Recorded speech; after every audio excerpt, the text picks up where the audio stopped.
Welcome to the sixth episode of the tale of the daughter of Buck Ettemsuch. This is what the prince said. At last he said, "Well, if you won't speak, I shall go and get another wife who will." And he did. Now when the new wife was brought to the palace, the daughter of Buck Ettemsuch rose, and spoke to the ladies who had come to attend on the second bride. "Go and sit down. I will make ready the feast." And the ladies sat down as they were told, and waited.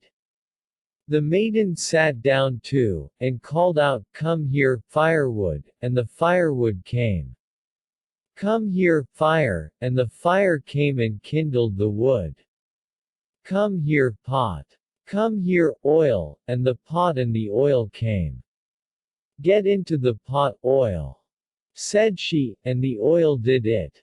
When the oil was boiling, the maiden dipped all her fingers in it, and they became 10 fried fishes.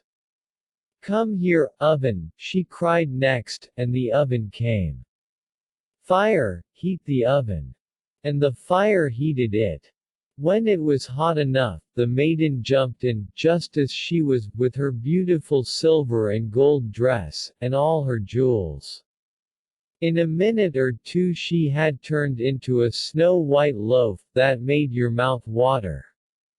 Said the loaf to the ladies, "You can eat now, do not stand so far off," but they only stared at each other, speechless with surprise. "What are you staring at?" asked the new bride. "At all these wonders," replied the ladies. "Do you call these wonders?"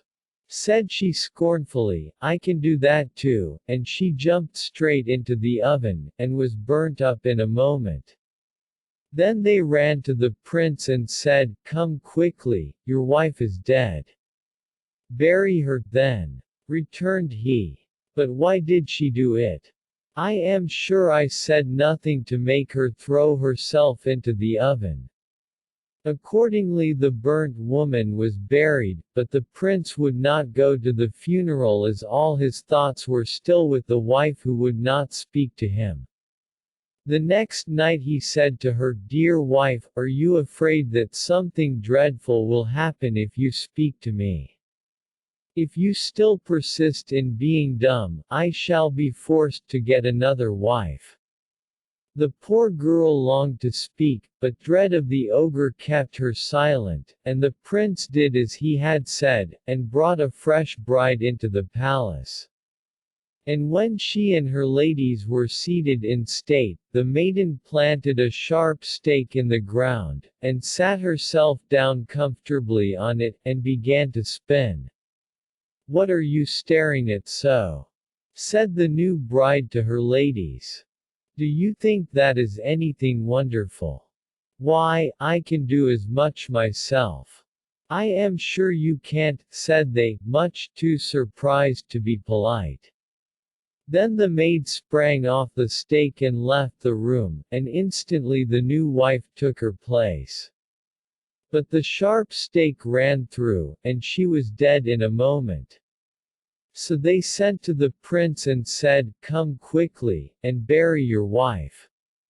"Bury her yourselves," he answered. "What did she do it for? It was not by my orders that she impaled herself on the stake."